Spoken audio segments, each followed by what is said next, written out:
memory of those whose pain was too deep. We gather here our promises to keep, a safe space where sport will always thrive. No judgments here, only love will survive. Those we've lost, their absence we mourn, miss they are, their memory we hold dear. Together we stand, breaking stigma's chains, the media's influence we shall not allow. In this safe space we rise above the disavowed, a united front, a society that cares, supporting one another, bearing our shares. Let kindness guide our thoughts and deeds, nurturing compassion like blossoming seeds. we vow to fight to make their struggle right. A world where empathy reigns every single day.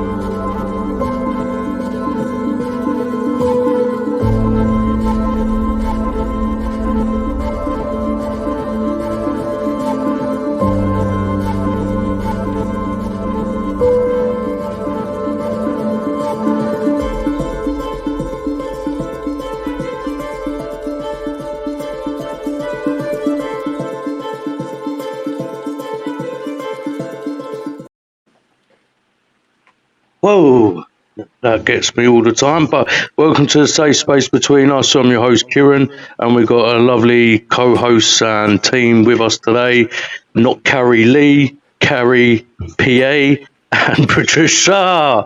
Trying to keep a smile after watching that intro. Firstly, I apologise if it was a bit long, but I think there's a lot of lovely people who are sadly no longer here, and I hope you've got to hear the poem. My poem on my ears crackled a bit. I don't know about your end, but anyway, we've got a lot to talk about. Let's just check in on the team, see how everyone is. Not Kari, Lee. How are you today? How are your week been? Sorry again. Thank you so much for carrying the flag with the other two ladies. But how are you been? Yeah, not too bad. We're on the last 3 weeks of the terms. It's very stressful and everything's winding down and deadlines and stuff. So work's a bit hectic, but other than that, things are going okay. Family well? Yeah, family's all good. Just the norm, really. Wicked. Patricia, how are you? Tired. Silly question. I know how you are, but yeah, how are you? I'm tired. It's been a week from hell, but taking a day at a time. I'm moving forward. Good. We'll just look forward, and we send our love to you and what's going on. Kari, again, Patricia and Kari, again, thank you for carrying the flag with Lee. Kari, I owe you a massive apology because I've made you cancel a lot this week due to my ongoings, but how are you? Yeah, I'm not too bad. I've had a busy week, really. There's a lot of Tell the truth. Holidays and stuff at work, so I feel absolutely drained today. But it's Friday, so it's obviously that's the good thing. So yeah. So you're a bit upset that you had to do some work this week, basically. I do that. I'm joking. No, but apart from that, no. Thank you again, all three of you, for everything you've done this week and keeping the page and keeping a safe space and keeping the movement and breaking the stigma and breaking the silence going. So thank you so much. So on today's episode of podcast, we've got a few things to discuss. So obviously, unfortunately, there's been another suicide in my area, and a lot of people know this gentleman, Jamie. So our condolences and love go to him and his family out there, and friends, and obviously everyone who's sadly no longer here. So that brings us to the first topic of suicide, men's suicide, how we can make a difference and how we can make a change. So obviously I've done a bit of research over the last couple of days, and I say obviously, but as the team know, we've all done some research over the last couple of days, and the stats and figures are quite disgusting, and these are the stats they do show. So obviously I believe, conspiracy theory or not, there is more to add to these figures, I believe. But before we go through stats and figures, let's just go around the table, around the room, and anyone feel comment. I know we've discussed it before, but let's have a proper conversation, proper chat about it. The suicide around nationally, your area, where you guys are, globally, why is it not just men, but why is it happening so much? Who wants to start? I just think it's people just feel like there's nowhere else to turn to. So I think it's just it just feels it's the only option out, because people just feel like there's no other route. Mm. Because it is all this stigma, as we said before. Yeah. Reach out for help. You seem as weak and all that, so you seem stronger to deal with it by yourself, and then that can cause you deeper down the rabbit hole till you feel like you're trapped and there's no other route out. Really. Mm-hmm. No, yeah, I hear that. Kari, what's your views? To be honest, I think it's a mixture, obviously, what Lisa said, and also the fact that I think everything just seems so busy nowadays. Like, we've always got to be doing something, or we've always got to be thinking of something, and there's so much in the media, isn't there? And things are always going wrong, and there's, and obviously cost of living, all of those sorts of things, which obviously is more now than obviously, the last few years or whatever. But we've had a pandemic, we've had all these different things. But even with that aside, I think just generally, I think there's a lot of expectations on people out there through jobs, things that they've got to do on a daily basis, providing for their families, all of that sort of stuff. So I do feel that everybody's just rushing around everywhere, and you just get to a point where you kind of hit a wall. Mm-hmm. And then obviously that if you haven't got the help there, or you haven't got people that you can talk to, then that wall kind of becomes a slope, doesn't it? Where you just go further and further down into it. And like you said, you don't feel like there's any way out. And if you haven't got a support system, a good support system, then what do you do? So, it's like you say, getting that help, isn't it? And finding the right people to help you. Because even if you get help, it doesn't necessarily mean that it's the right help. Because everyone's an individual and everything's different. And the stuff that you're suffering with isn't a bog standard thing, is it? That fits all. It's not the size fits all. It's unique to you. And I think that's where a lot of the problem is. They all follow the rule book, and rather than taking each individual case. Before I come to you, Patricia, I just wanted to quickly add to what Kari said. You're right. So, if, for example, I could be sitting here suffering, upset about I can't afford a loaf of bread tomorrow. Let's say that you could be sitting there worried about being abused. For example, Lee could be sitting there worried about not having a job, and Patricia could be worried about because someone in her family is ill. Yeah. And so for us all, and the world and society, I think we look at it thinking, because we ain't going through that at that moment. So, for example, you might be able to afford that loaf of bread. Say I can't. Let's just say I can't. Right? You might be able to afford it, but society and the stigma out there will think, well, it's that easy. Just go and get a loaf of bread, or get off your ass and make a penny to get a loaf of bread. When to me, it could be killing me. So what I'm trying to say, because I'm beating around the bush probably, is we all suffer in our own way, and it's just being about respectful and being kind, respecting people's feelings and how they see what's hurting, and we might not see it. Is clearly eating them away. That's just to add to your point, Kari. Patricia, sorry, I was going to say, like you say about the not having enough money for bread and stuff like that. Like, that is quite traumatic to think. You're there as an adult or whatever age you are, thinking, I can't even afford to go. It's the embarrassment and the shame, the fact that you aren't able to provide for your family and stuff like that. It's not just about that loaf of bread, is it? It's the whole thing around it. That's like what people don't really understand, isn't it? They just think, well, that's easy. Just go and get one. It's like £1 or whatever, But what's up? You shop at £1? It's not £2.50 in my local shop now. Jesus. I remember the day it was 40p. What shop you go to, Pan? I'm coming to you. I think you get them for about £1.25. I think it's the toasty ones or something, the little ones. With the free slices. Oh no, but it's crazy. But Patricia, what's your views on this topic? I agree with all of you, but I also think that part of it is society and the way the society is these days. Because 20, 30 years ago, right, you didn't need to say to your neighbor, I got a mental health issue, what have you, right? But neighbors knew neighbors. You could talk to them. If you didn't have £1.20 or £2.50 for a loaf of bread, you could speak to your neighbor, and society was totally different than what it is now. Yeah. Now, I agree. now a lot of the people, I mean, I know my neighbors because I have lived where I live for a long time, right? But a lot of people doesn't relate with their neighbors the way it used to be. Yeah. So it's not like, because before, in the old days, Showing your age now. well, no, Yeah, but sorry. I did it through COVID. It was a No. lady that couldn't do her shopping and blah blah blah, and I used to do her shopping for her and making sure that she was okay. But I have known her for 15 years. But other neighbors, they just close the door, and so when you think about it, us as a society will have to take the blame from part of it. Yeah.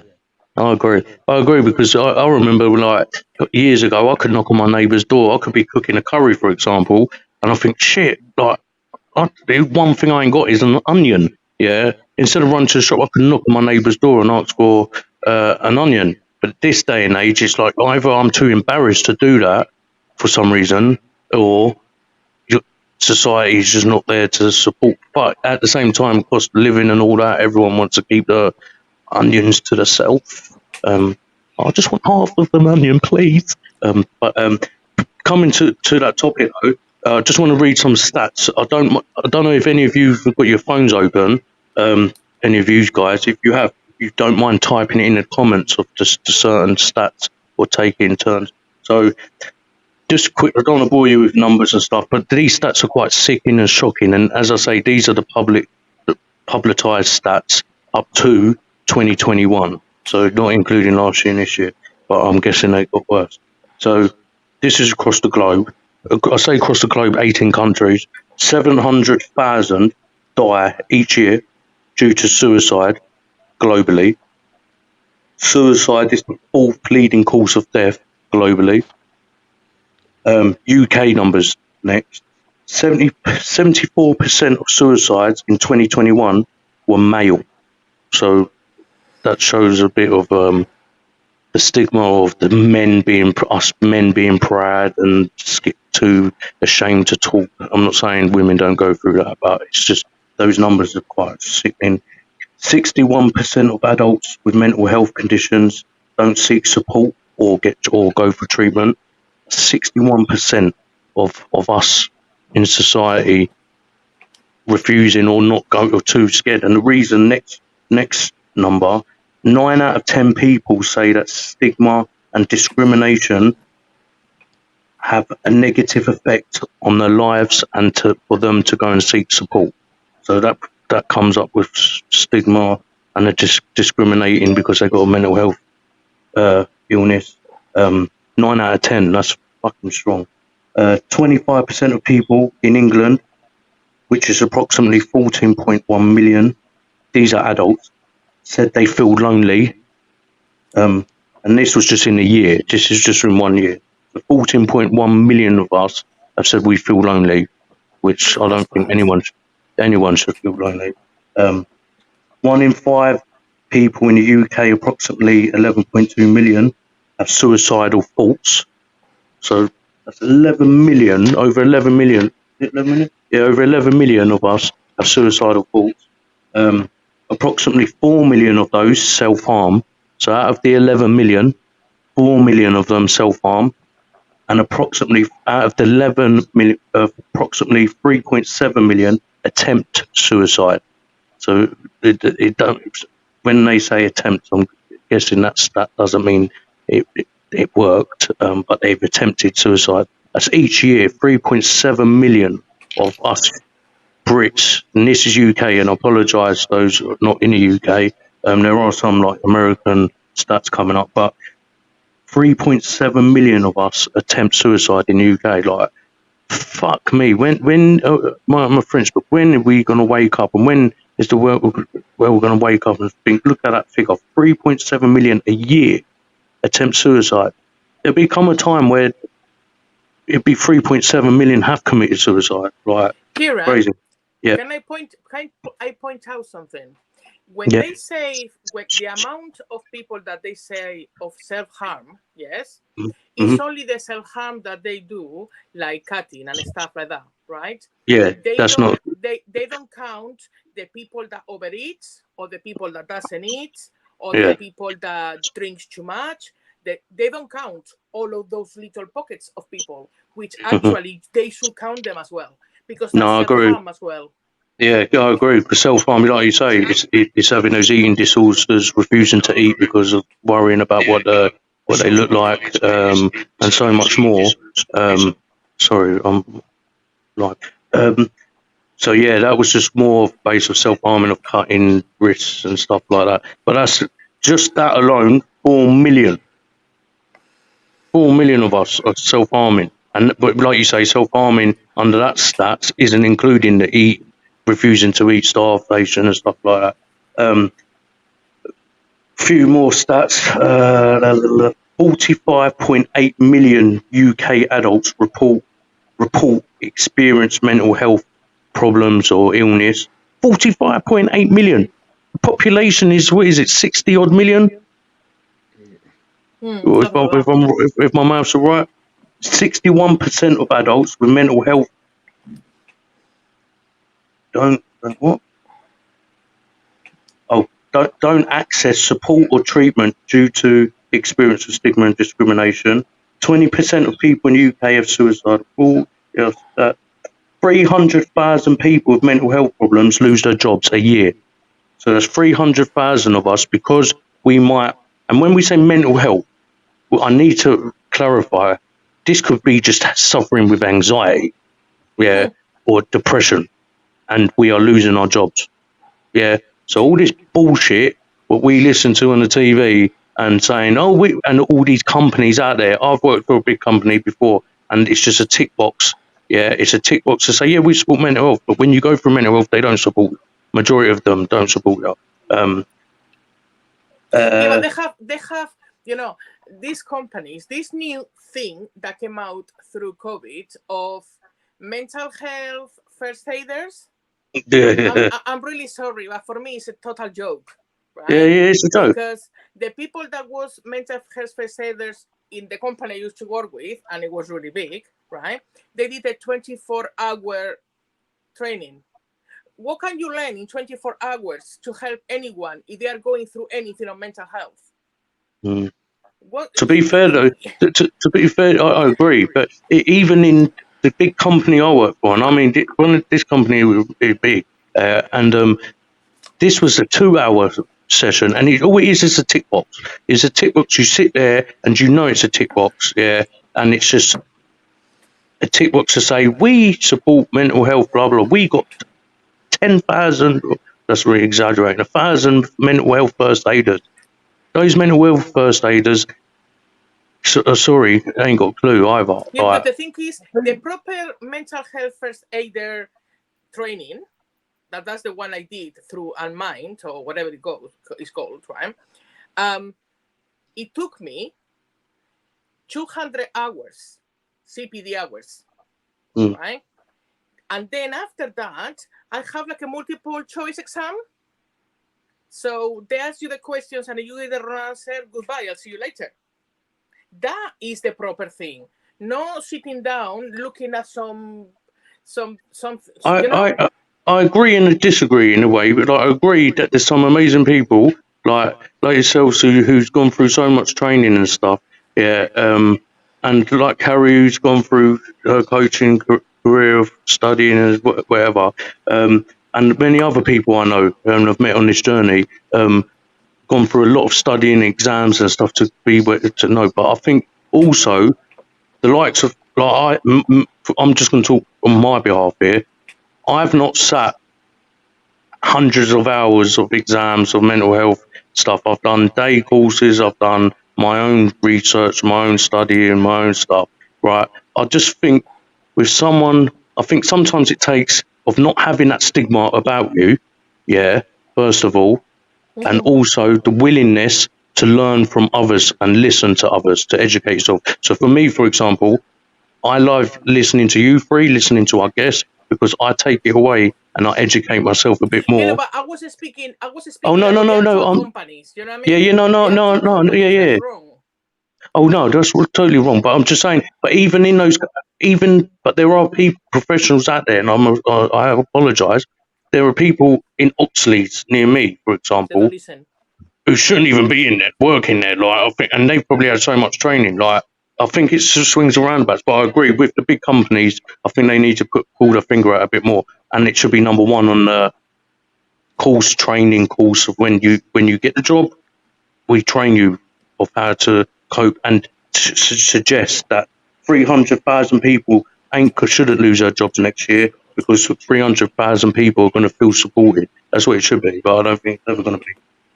Like 71% of people would worry about even telling their employer that I'm struggling to, like, because of the stigma, scared to lose a job, etc.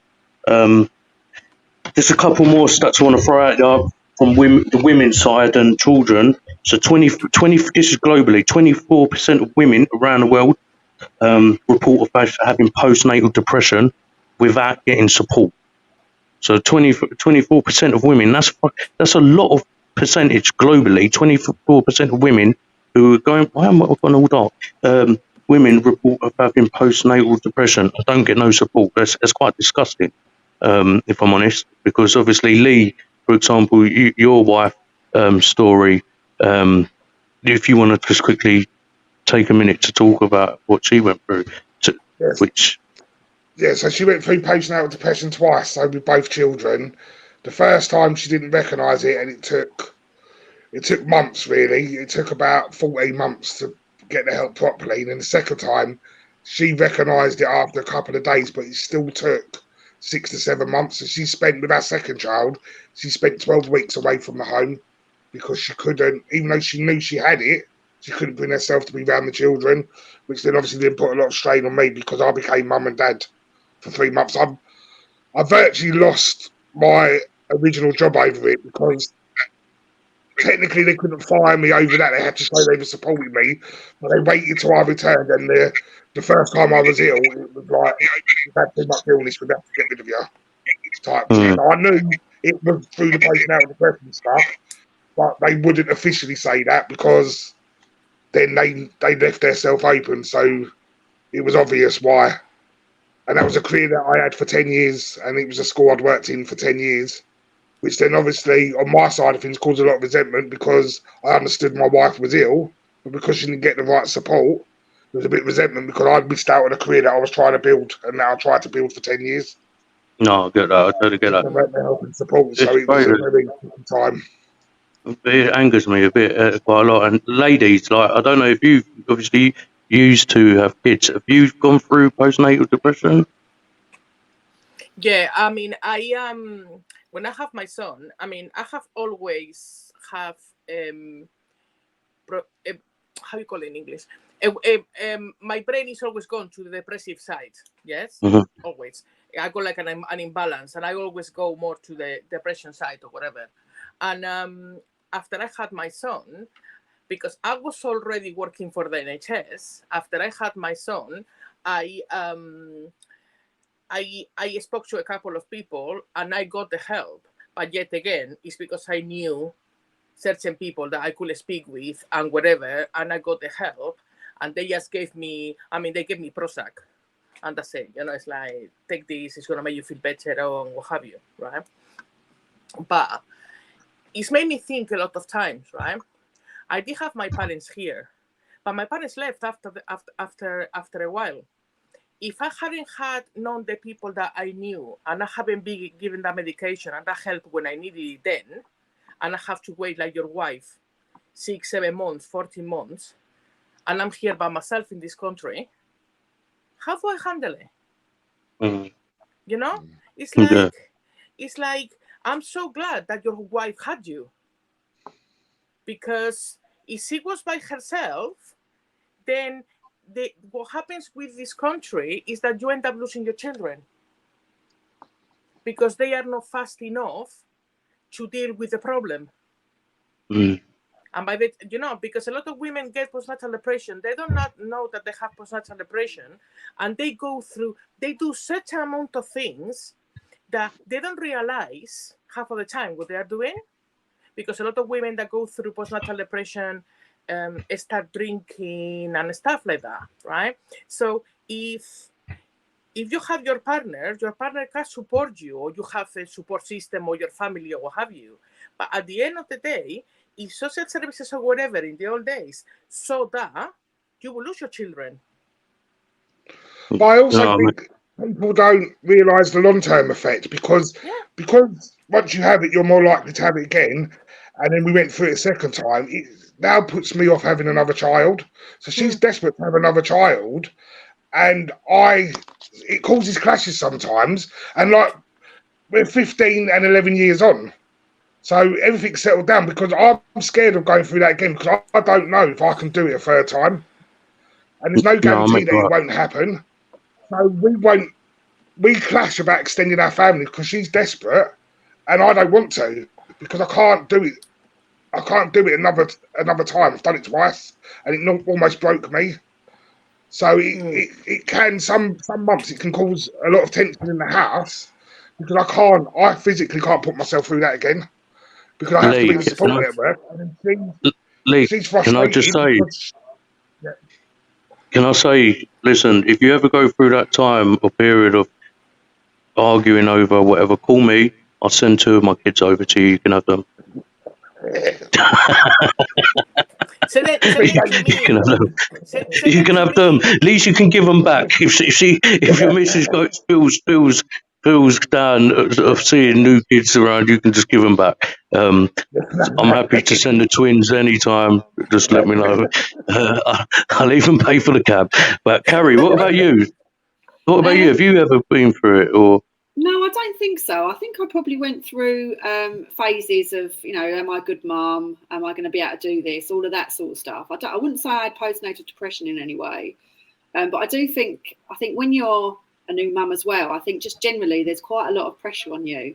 And I think people always think, oh, you've got this baby. Oh, well, how fantastic. Like, how possibly could you feel shit about this? Like, this is your child. Like, how can you not feel bonded with them and all of that sort of stuff? I think people just assume that maternal instinct just comes out straight away. And to be honest, even without postnatal depression, that doesn't always happen. It doesn't mean to say you've got postnatal depression, but because the expectations out there of you supposedly supposed to be in this loving mum instantly, when you're not like that in itself is like a hard thing to deal with. And then it's like you say, bonding, and especially if you've got postnatal depression and you're not getting seen for months and months on end, all that time you're not being seen, you're not bonding with that child. Like, exactly.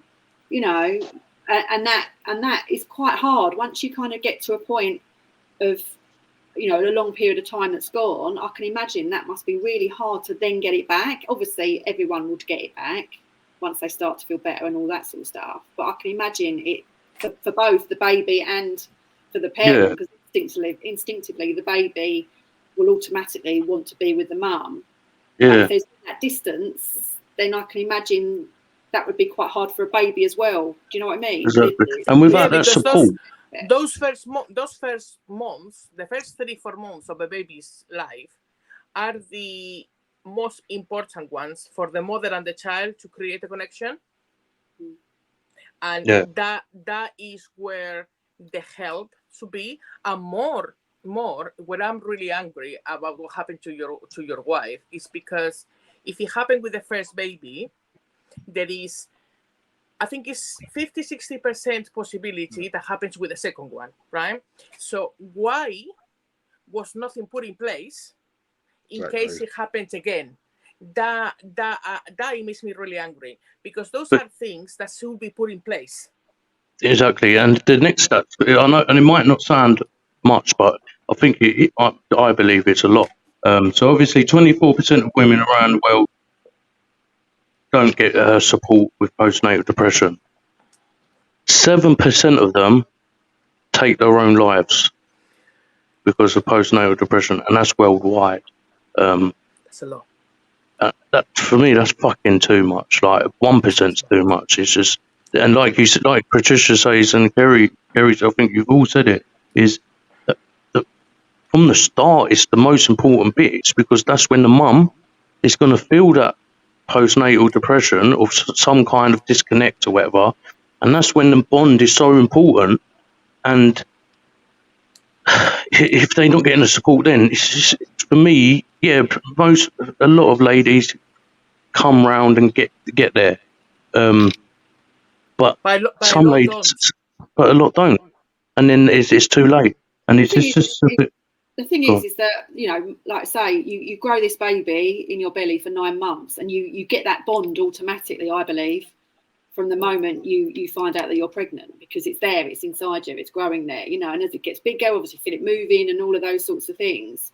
So you've got kind of like an idealistic version of what you will be as a mum, and we all think how maternal we are and all of that sort of stuff. So then when it happens and then you don't feel like that, you just feel like a failure if you're not, you know, matching up to your own expectations, but also the expectations of your family, your friends, you know, the wider community, all of that sort of stuff, you know. It's just crazy. Like, these stats are crazy, and just the last couple finish on with children, especially. So I think I spoke to you there. So at least 5 children in a class of 30 are likely to have mental health problems, issues, illness, whatever you want to call it.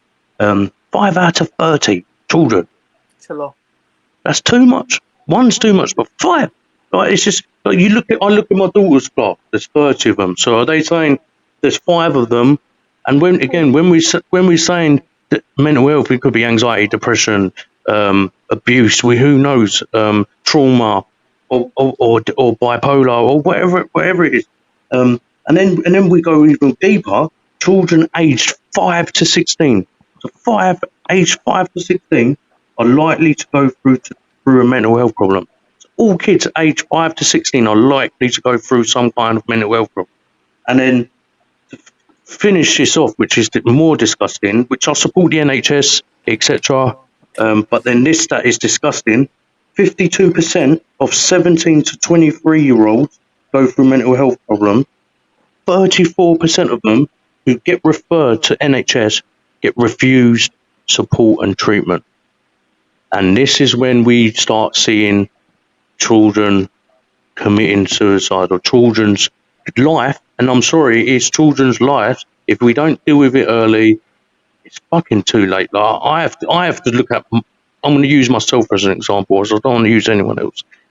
I believe if I knew who to talk to, knew what support to go to, if I had my family who would support me of shit I went through, the upbringing, the bullshit lies and stuff like that, I believe I'll be a completely different man. I'll be better than what I've been over the years. And it's like, I wish no child to go through that through anything. And I think we as society need to be. We can't expect NHS medias, fucking governments, councils and stuff. We need to stop worrying about them. We can make a difference. We should be making a difference. But as we're on children, what you say about the children, right?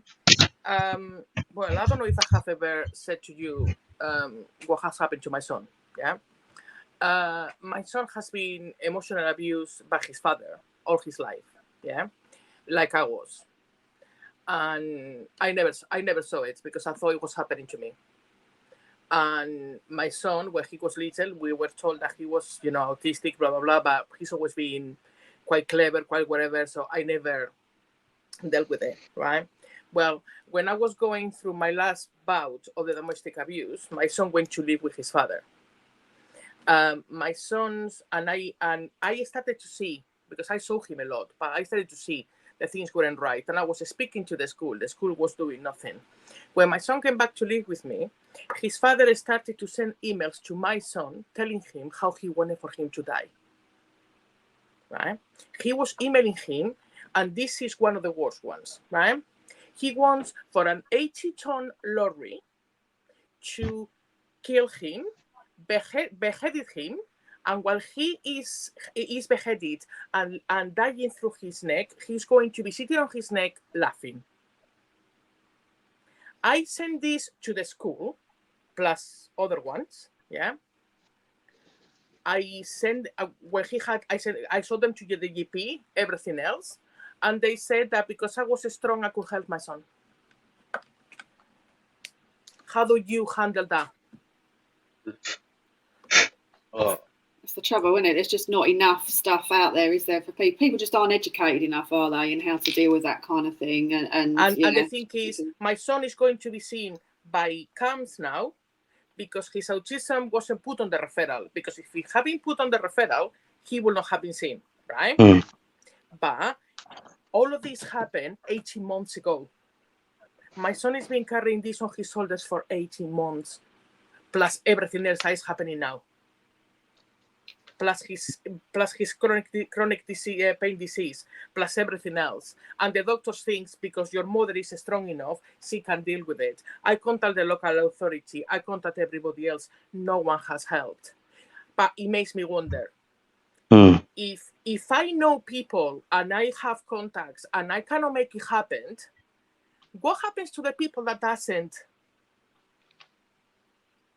Exactly, and this is the scariest thing, Patricia. Yeah, and this is the scariest thing. Not just the ones that it doesn't, but even those like your son. It's like, it just fucking angers me, man.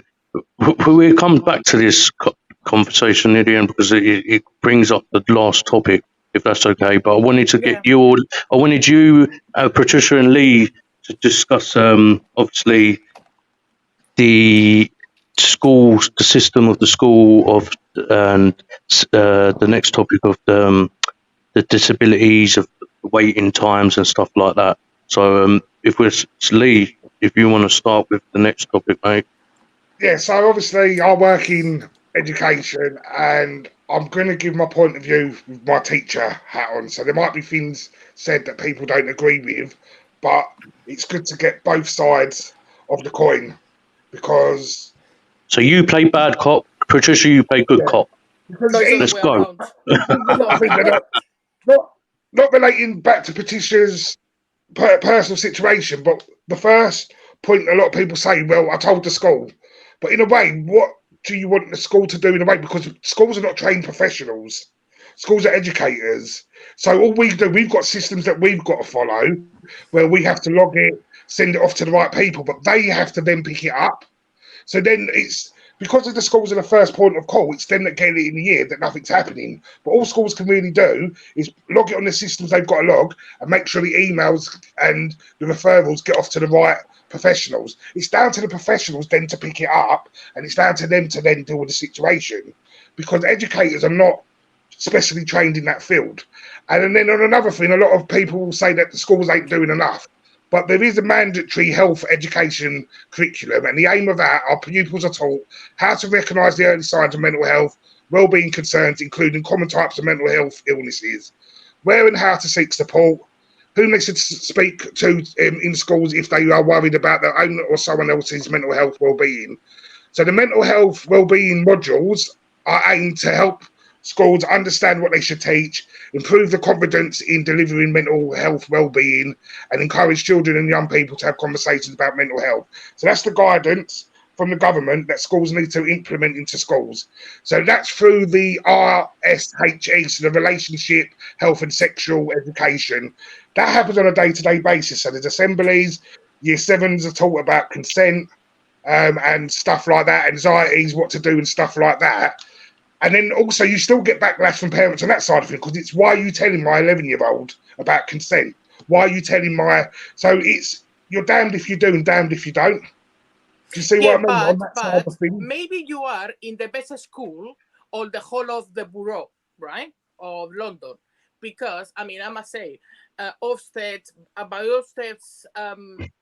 put my son's school the worst of the worst, right? So I have very bad luck with the school that my son was going to, right? I'm not saying that all schools are like that, right? But the problem that we have is that the schools has the curriculum, but the academy's curriculum is slightly different.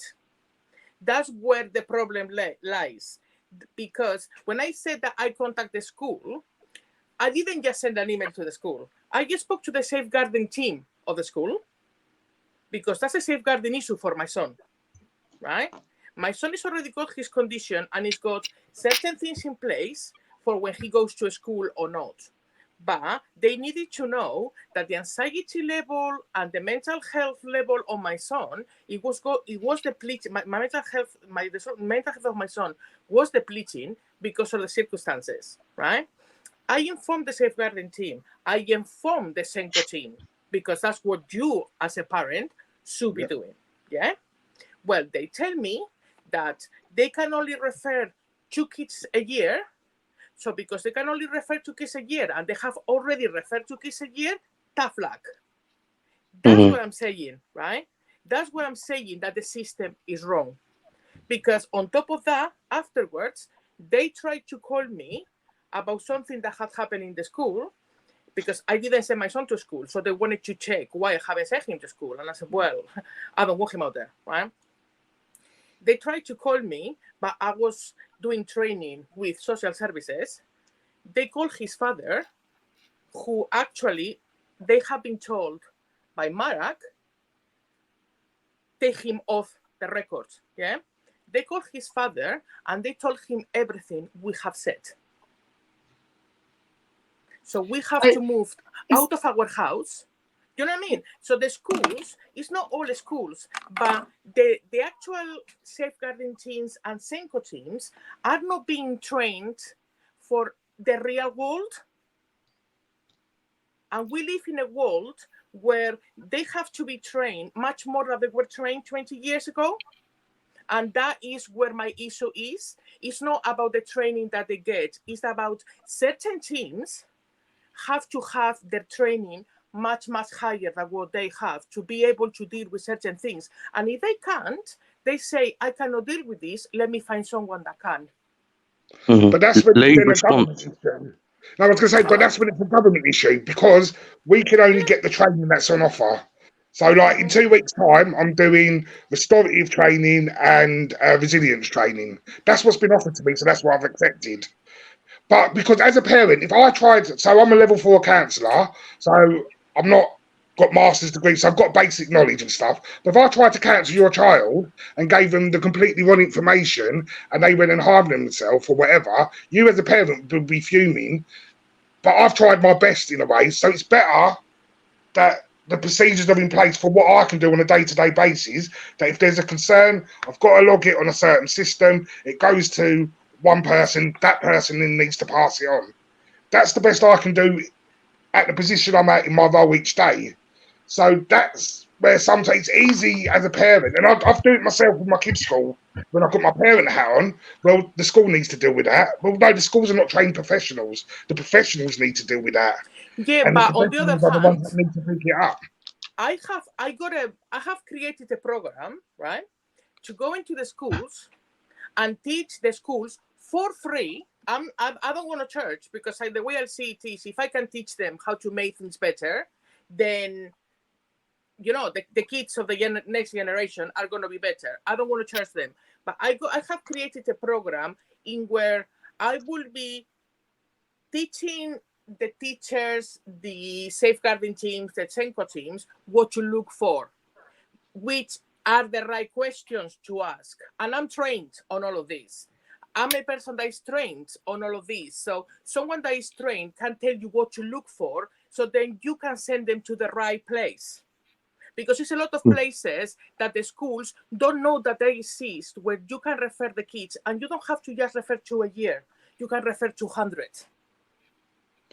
No, I agree, but on the other hand, as I say with the bad cop head, it's not my job in a way to know 200 places to refer people to. It's my job to know which person within the school that I should refer the issue I see in front of me. I'm not saying that you're going to refer them to 200 people, but the Senko team, in the school should know that all of these things exist, and they don't. And if they don't, that's a government issue, because the government need to pass them resources down.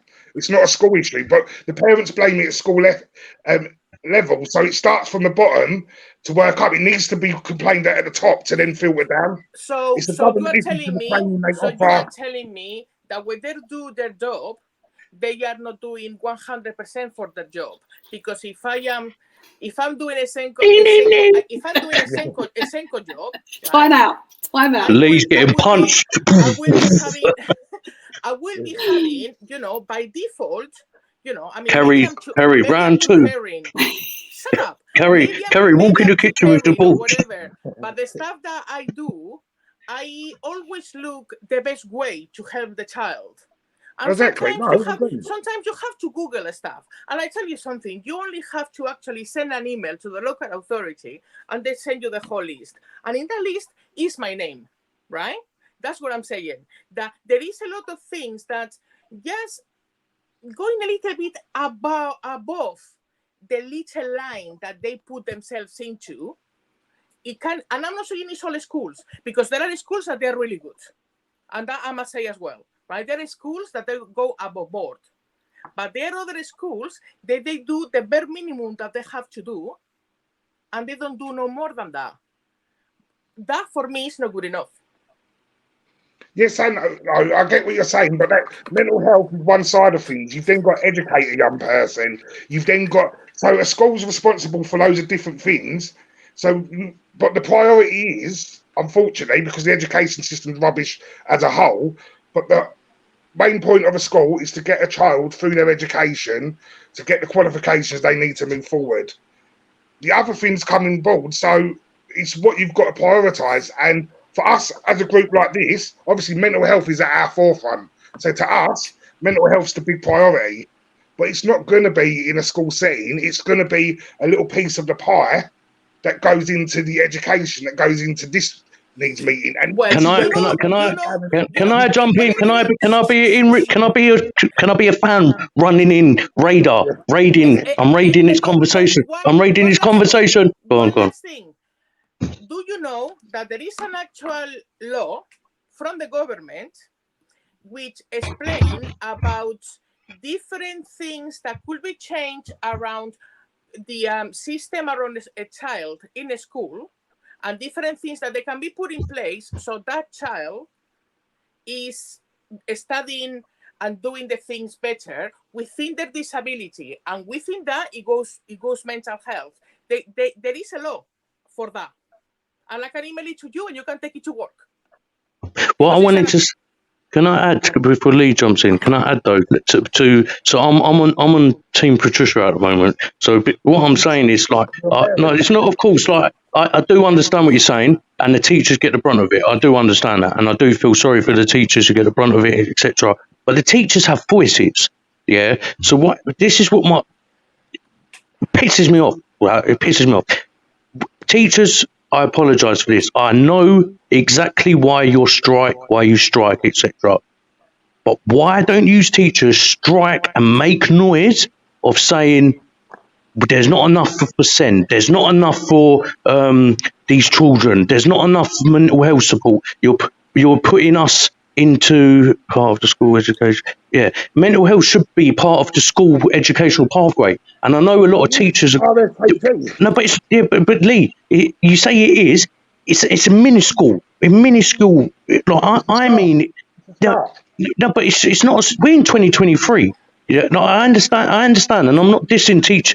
The thing I diss teachers with, because teachers can't change rules and stuff, but teachers have voices. If enough teachers, next week, will strike for pay, for better education for the children, that they need to make noise and say, enough's enough, get together, enough's enough.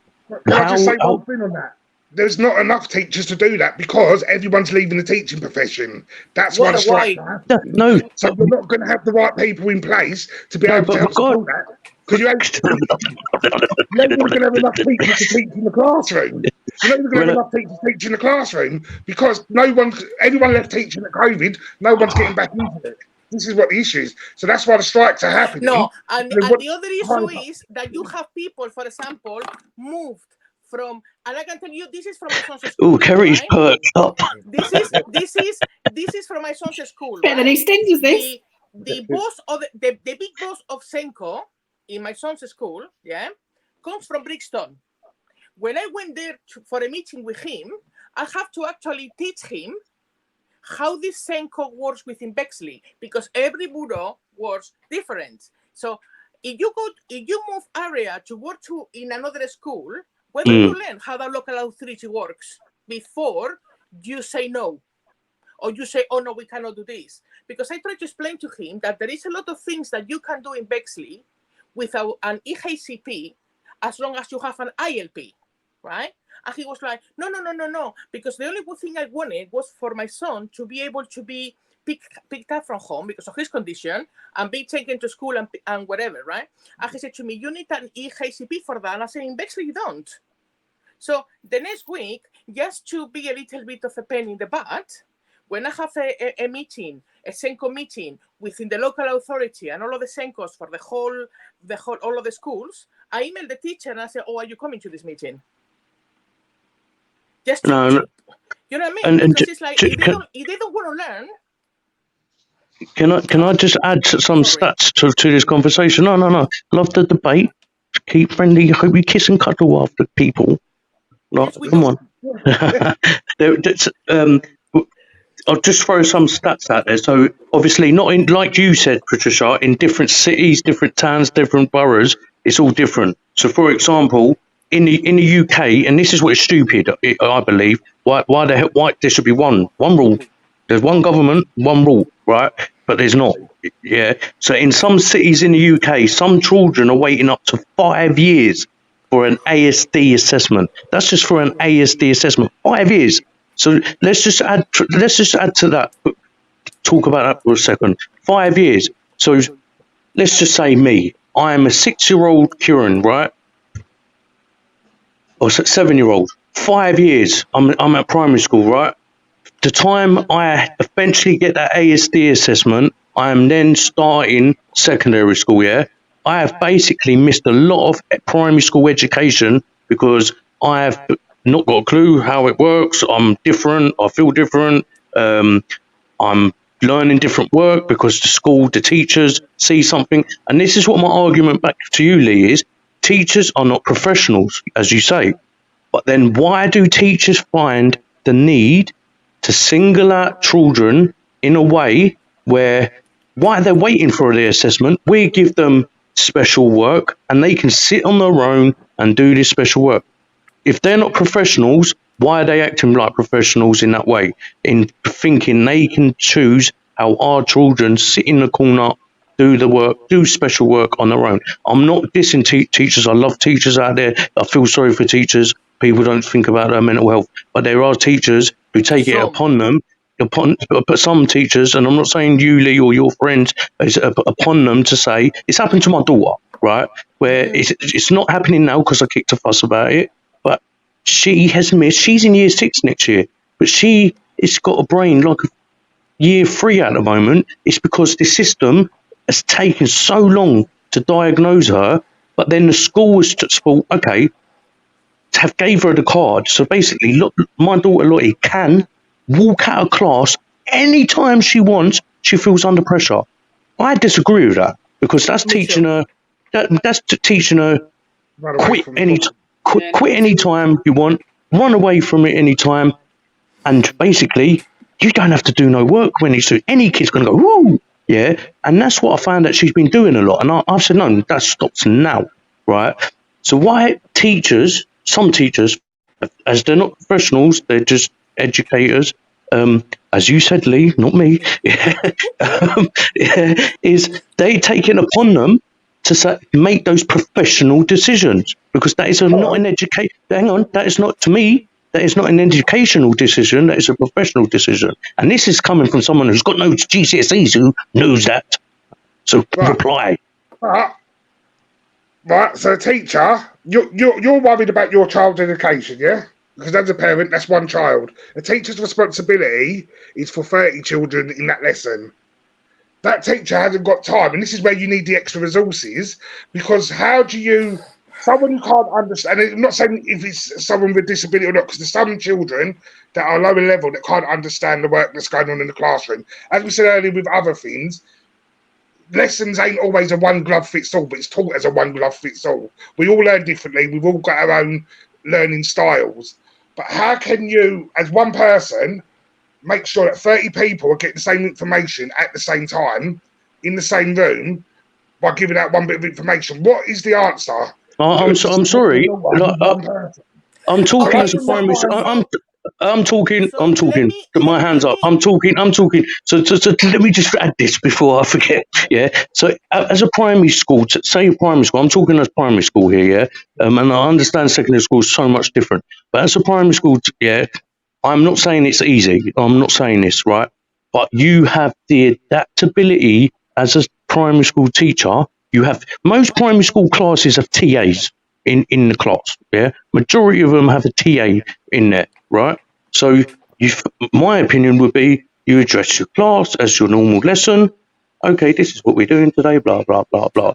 Then you have that TA, yeah, who's there, yeah, who is a TA, is a teacher assistant, yeah, to go around to make sure for the next 10 minutes, while the teacher then adjusts herself or himself, and then goes and says, right, Lottie and Joe Bloggs and David Seaman and David Beckham, this is what we are. This is what you are working with today.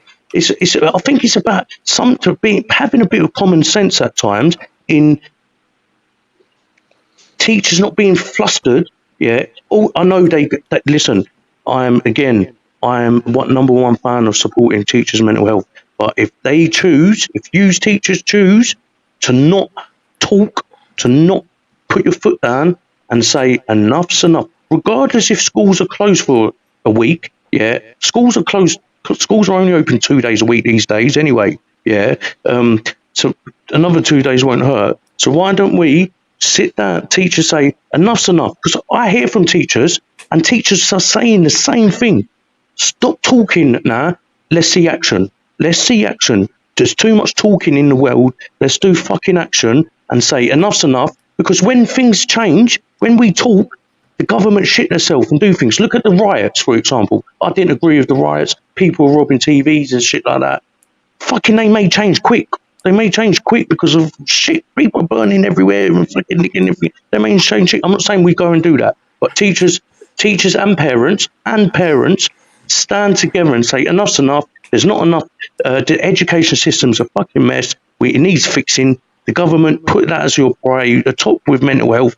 Fuck worrying about Titan fucking boat that drowned and imploded. Unlucky, it happened.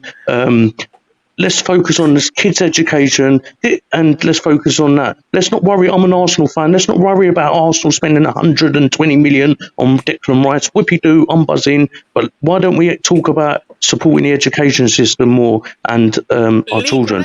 Lee, can I ask you a question? Right? Yeah. I'm going to use Kieran's example, right? Because that's something that has worried me in what he has said about taking 5 years, right? Because if those teachers, and I'm not saying that every teacher is the same, right? Because my son have had teachers that were really good, right? And really helpful and everything else. But if those teachers that see that the child has got a problem or whatever, and they put the child to one side to do some work by themselves because they are not as fast as the rest or what have you, right? Why those teachers that know so much about doing that, why they don't refer them to the early intervention team? Because that's what the early intervention team is there for, to start the ball rolling. You don't know if that teacher has or hasn't. Because it's taken 5 years. It hasn't, because you have to have the permission of the father or the mother to do it. They have to send the form to the family.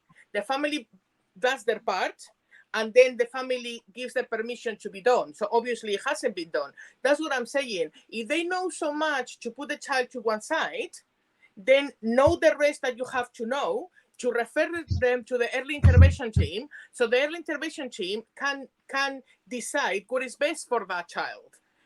A teacher shouldn't be deciding what is better for that child, but obviously a teacher has realized that child has got some kind of issue because they are putting them to one side.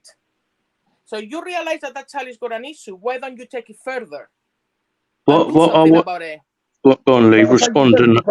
If I have a child in my room that I feel is struggling or whatever, I then call our learning support unit and refer that child for learning support. Learning support then come along, pick at that child, do whatever assessment they need to do, and then that ball rolls. I don't know the next process because I'm not seeing the same children every day. So if I wanted to, I can go and check in with learning support, but I don't then get an email to say, because of your referral, X, Y, Z, B T's happened, because that's not down to me to know. That's when other things then come in. So I know I've done my bit by referring it to the right team. I'm not speaking about you specifically, but what I'm But saying is... but I'm just saying, so it's a day-to-day thing, because you, again, and this goes back to media as well, with the strikes, the teachers, parents are getting turned against the teachers because it's thrown out there it's all about money. It's not all about money. It's about trying to up the money to then get people to come into the profession, because the more people, like my place, 22 people are leaving in July. They think they're going to fill it over the summer. Plus, they want to add extra positions. It's not going to happen because people don't want to. But if you watch the media, it's the teachers are out next week because all they want is more money. I just want to interrupt. Right. We have a member wants to join this debate conversation, so I've sent the link. So this is good. She's coming for you. She's coming for you, Lee. I'm leaving. But while we wait, no, listen. I just want to say though, like I love these conversations. I love these debates, and obviously, Lee, I know your parents. So nothing's personal here, etc. And I want to say to any listeners out there, Lee is just talking on behalf as a teacher in general, but he does agree with some things that He's not a union. we do say. But as I said, teacher hats on, parent hat's completely different. Lee, you won't see. I just want to let our members know you won't see Lee again on the safe space between us. No. But just with a few facts quickly. So about children.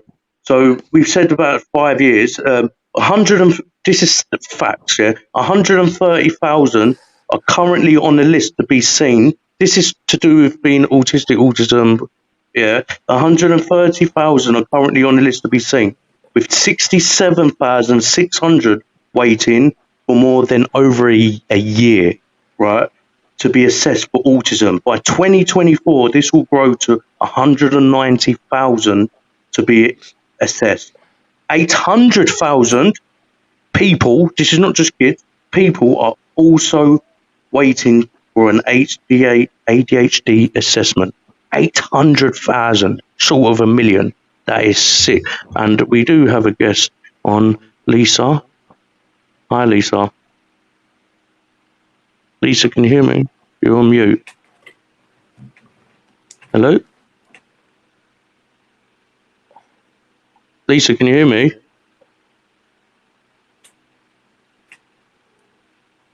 Lisa. Lisa, can you hear me?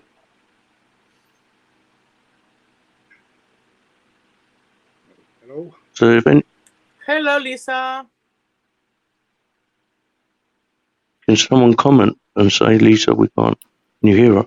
Okay. And just while people are listening, and we're live, and we just, one of the members wanted to join this debate conversation. We just try, but she might have technical issues or volume issues.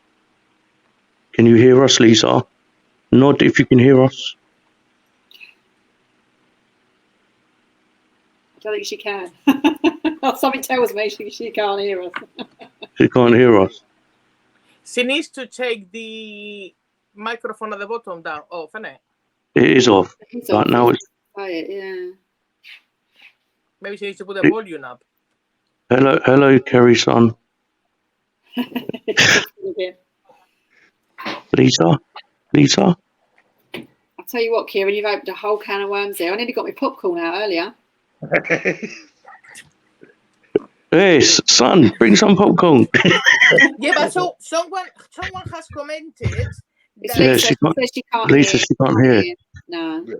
So, someone has commented here that previously the local authority had more control, but since the schools have become academies, it's a mismanagement of control, and actually all of the resources, and that's actually part of the bigger problem. Oh, hi. I couldn't. Hello. Hello. Sorry, I couldn't hear anybody. I can hear you guys now. Hi, Lisa. Welcome to the safe space between us. You're right. So, Lisa, jump in. What do you want to say about the conversation we've been having? Rip Lee apart. All do you want? Hang on. With regards to kids in school, let me just say I'm 48 years old now, nearly 49, suffered mental health issues all my life. But to cut a long story short, at the age of 9, 10, I was expelled from primary school because I was considered a naughty kid. Yeah? Because I couldn't sit at a table and concentrate, and because I couldn't read, and because I couldn't write. Yeah? And because they considered me a disruption to the class. Okay? And it wasn't because I was a naughty kid, because I got sent to a boarding school,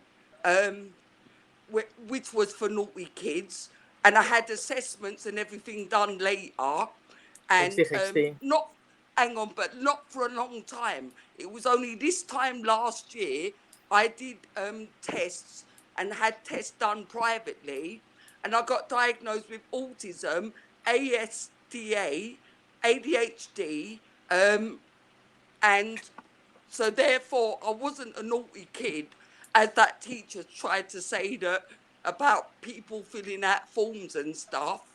Back in the days, autism, ADHD, and things like that wasn't a diagnosis. So if you played up in class or couldn't behave because you couldn't understand, and on top of that being profoundly deaf as well, you get me? So No, I I agree. wasn't given no help or support from any teacher in school. N- You get me? I had to pay for all these private tests by myself because I wasn't tested as a child, and I had, as an adult, these things are not available on the NHS. So I've had to so- go through everything to get diagnosis myself. On top of that, my mental health is due to when I was 21 years old, my brother was stabbed to death right in front of me. My 20-year-old brother. He died in my arms. I was covered in blood, went through a 2-year trial at the Old Bailey. So No, I'm sorry please. about that, and I do hear you. Like, and firstly, I want to apologise or say sorry that you had to go private. Like, this is what's fucked up with the world, and I'm sorry, listeners out there. This is what my argument is all the time. This lady, for example, is just one of many millions out there.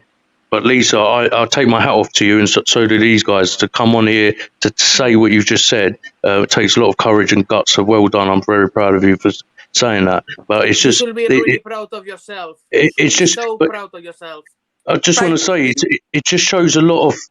Lisa's just one of many, though. It's just that she's gone through that from a school life that the teacher has, and I've seen it. It's happened to me. It's happened to my son, where because we don't understand the work, we're disruptive. We're disruptive. You're on Yeah, report. You're kicked out of school. yeah, That has fucked up our lives. Yeah, not our whole life. This is a major impact on our lives, on people's lives, of because of that decision of saying we're disruptive when we're just frustrated that, listen, because you're not understanding me, that I don't understand the work. I'm not being lazy, because, for example, my son got in trouble for leaving his page blank, and then the teacher said to him in front of the whole class, "Oh, here's your special work." Like, I said to my son, "Why didn't you smack the teacher?" And I'm sorry to any listener out there, if you're going to disrespect a child like that, and then we want to cry about that children are being scumbags and stuff like that. Yes, some children are being idiots, but some children are being disrespected by the system. Hence, why Yeah. some children go the other way. Um, and it's just exactly. really. And you know the thing, yeah, it's not even just that. I grew up in the care system from the age of 9 because my mum was how can I put it? My mum was diagnosed with psychosis and was addicted to prescribed medication from the doctors. So I was taken into the care system at the age of 9. I've probably been in, from the age of 9 to 13, I've probably been in more than 200 care homes, probably more than 50 foster families' houses. Never knew where I was going to be from one week to the next. never unpacked my bag because there was no point, because I was never there for longer than a week. And on top of that, having to go through physical and sexual abuse as well from a family member. So, you know, I think, to be honest, I've come through it on the other side. I've got 5 beautiful kids. I love them so much. They are so supportive that there's nothing that they don't know about my past. I've got 7 beautiful grandkids now. My oldest is 5 and my youngest is 10 days old. And Got a lovely gardener. I suffer social anxiety, so I don't go nowhere. I haven't been nowhere in 3 years. But you know what? On Sunday, I took my grandkids to the beach. They keep asking me, Nanny, take us out and do something. And I actually did, with the support of my husband, and who you've met, Kai, when you did my garden, and my 2 daughters. I did it. No, I what didn't would think I'd be able to do it because I normally suffer panic attacks, etc. Don't get me wrong, when I first set out, I was panicking, but I managed to control it. And my grandkids just holding my hands, walking, you know, towards the train station, along the beach, just gave me that confidence to be able to do it. And I managed to leave out the house at 9 o'clock in the morning, and we didn't get back till 9 o'clock in the evening. How good is that? No, That's really, good. really good. And I did tell you the day after, I am so proud of you, you know, because you went and did it. Yeah, Lisa, we're not just saying it. We are utterly proud I of. do feel it. I do feel it because I know what you are going through. I do suffer with PTSD, but I was for a time that I couldn't leave the house. I know how hard it is, and for you to do it, and not just do it, smash it out of the park, girl. You know, that is really good. Thank you so much, hon. Lisa, what I want to do for you, and I don't know what it will be. I'm going to talk to the team after off air. Just to celebrate that, I'm going to send you something to celebrate that on behalf of us. It might not be nothing life changing, but it'd be something to be proud of yourself. So I personally will drop it off. No. I want to do it. We want to. No, I want to do it because this is what a safe space. No, and this is what a safe space between us is about. It's hearing these stories of. Firstly, I want to congratulate you and say how amazing you are to go through all that. Like you said, you've been in and out of 50 different foster cares. They're not unpacking your bag, going through sexual abuse, going into foster care, going through that at school, only being diagnosed because you went private last year, and through so much other shit, and then finally going out the other week or last week. Like, you are exactly why we do this. Yeah, it's because there are people like you and people who may not even got out of the house yet, who need to hear the likes of yourself. Yes. And I promise you, on my children's life, I will not do another podcast for the next week, right? And I am going to keep sharing this podcast with you on this. You will inspire someone out there 1 billion% to make a change in her life. So I want to say thank you so much. And you should be so fucking proud of yourself. And again, I done Lisa's garden. I'd never met Lisa there. I met her bloke. And you know what, Kai? I'd like to apologise for that. That's my social anxiety. No, you don't need to apologise. It's nothing to do with you personally. I thought I smelled. No, I'm joking. You do, by the way. No, so me and Lottie, me and my daughter Lottie. So Lottie, who I've been talking about with, who's been at school, and I've kicked off about how she's been singled out by teachers, and I'm not saying the teachers been mean about it, and maybe it's been because it's the easy answer so they can focus on other 29 children. But I'm really sorry to say, as a parent with a parent hat on, I only give a shit about my child. Yeah, at that moment. Obviously, in a safe space between us, I care about everyone. But at that moment, if my child's getting singled out, I don't care what the 29 other kids are worrying about, thinking about. What about my child's future and education? And Oh, again, definitely. many people like Lisa, many people around the world, around the country, locally, have clearly gone through this, and it takes guts. And this is what I'm saying. Please, people, I'm gonna, or not me, Lee is gonna Lee, the naughty teacher, is gonna make clips of this, right? And the clips we share with Lisa on, please take a moment to realise how inspiring, and if Lisa can come on here and say what she just said, and again, she has not met Lee, Kari, Patricia, only Hello, spoken to me on hello. Facebook, only spoken to me on Facebook. And again, a bloke was really lovely, kept on offering us drinks and ice poles, plus he's an Arsenal fan, ticked all the boxes. You and your stupid Arsenal. Enough now with the bloody Arsenal. But no, Well, I by deep the down way, want to I'm not say, an Arsenal fan. I'm a Liverpool fan. Go well, girl. on that note, Lisa, I can't hear you. It's okay. Why I noise? thought you'd say that. No, No, but but before, listen, Lisa, you should be ever so proud of yourself after everything you have gone through, right? You are one strong lady. Thank You are you. a really strong lady. And think it this way, Sunday was only the first time that you have gone out and done it. You are going to do it again and again and again. I Because hope you so. can do it. You you can will do do. it. You I can hope do so. it. You You will can do do it. it. We've got another day trip planned for the 24th of July, so fingers crossed all You will got go this. good. Well, You will do it. please do share with us like how it gets on, or even come back on after that day and talk about it. Or we celebrate it again. Or and I even will do.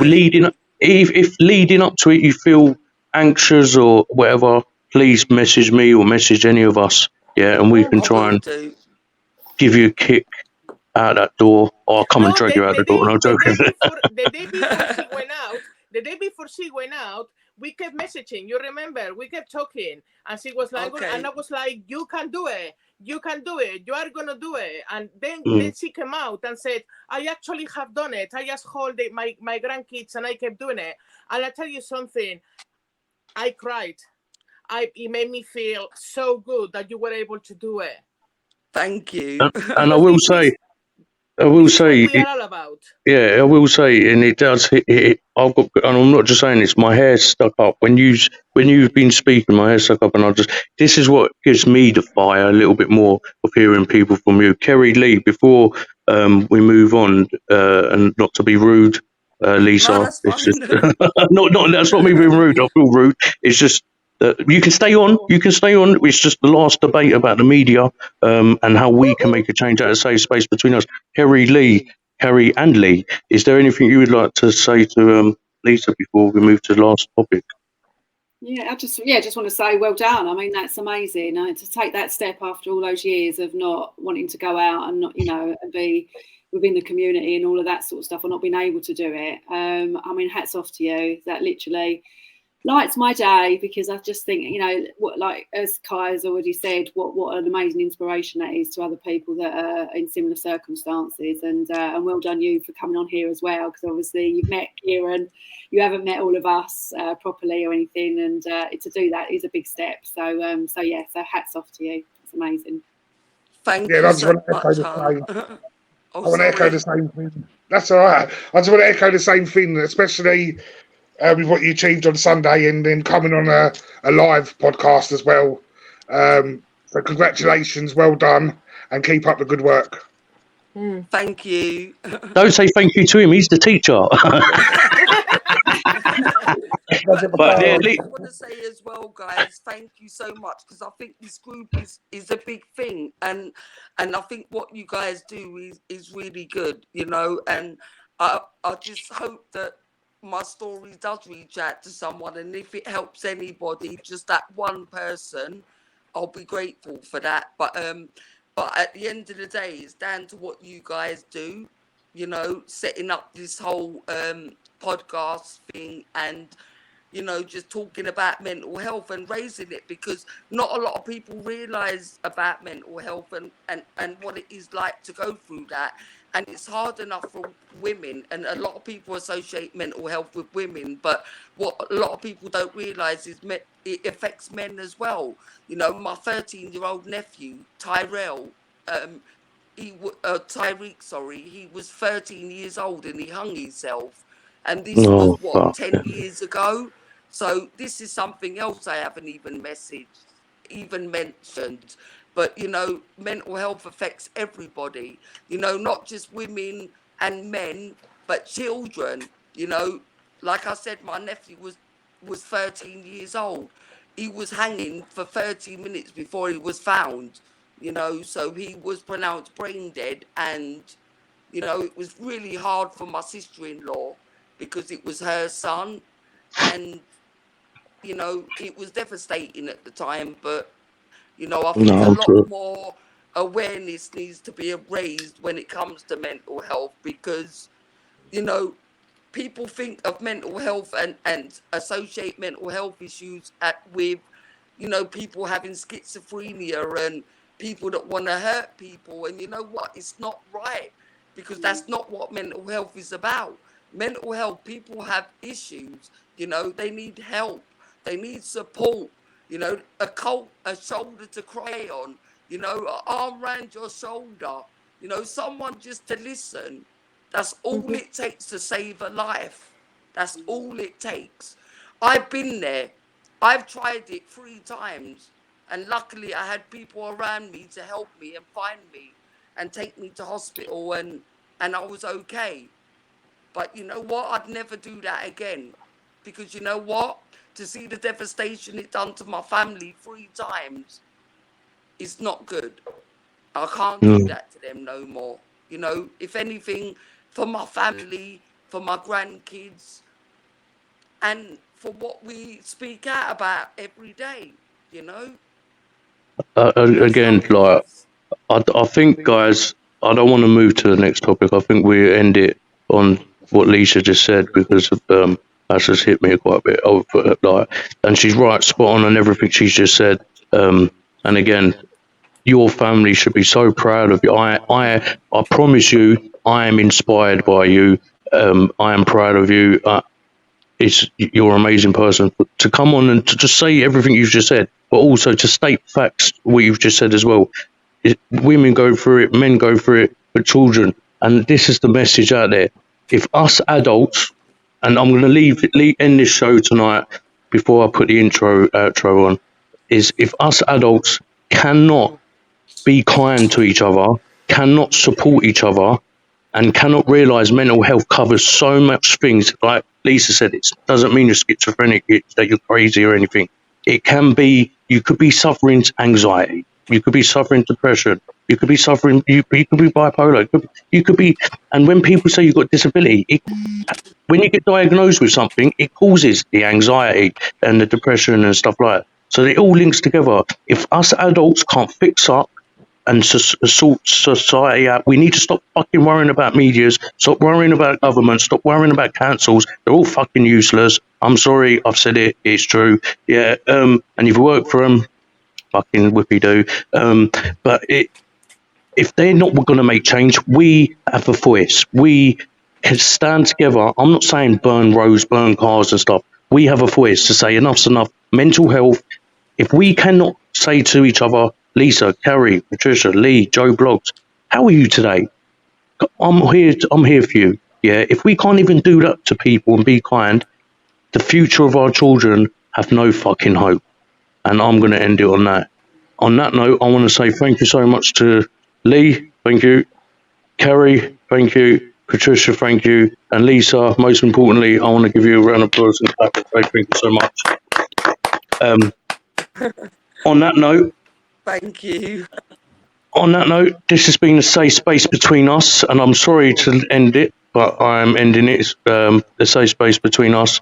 I'm going to play a long intro. Guys, if you want a quick 5-minute chat after, you can wait around and have a 5. No, please wait 5 minutes. You've got 5 minutes to have a fag and a break, because this outro is 5 minutes long. So stay on if you want, and we can have a 5-minute chat off air. But thank you. This has been Safe Space Between Us. I've been your host, Kieran, and good night. Good night.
memory of those whose pain was too deep. We gather here our promises to keep a safe space where sport will always thrive. No judgment here, only love will survive. Those we've lost, their absence we mourn. Miss they are, their memory we hold dear. Together we stand, breaking stigma's chains, the media's influence we shall not allow. In this safe space, we rise above the disavowed, a united front, a society that cares, supporting one another, bearing our shares. Let kindness guide our thoughts and deeds, nurturing compassion like blossoming seeds. We vow to fight, to make their struggle right. A world where empathy reigns every single day.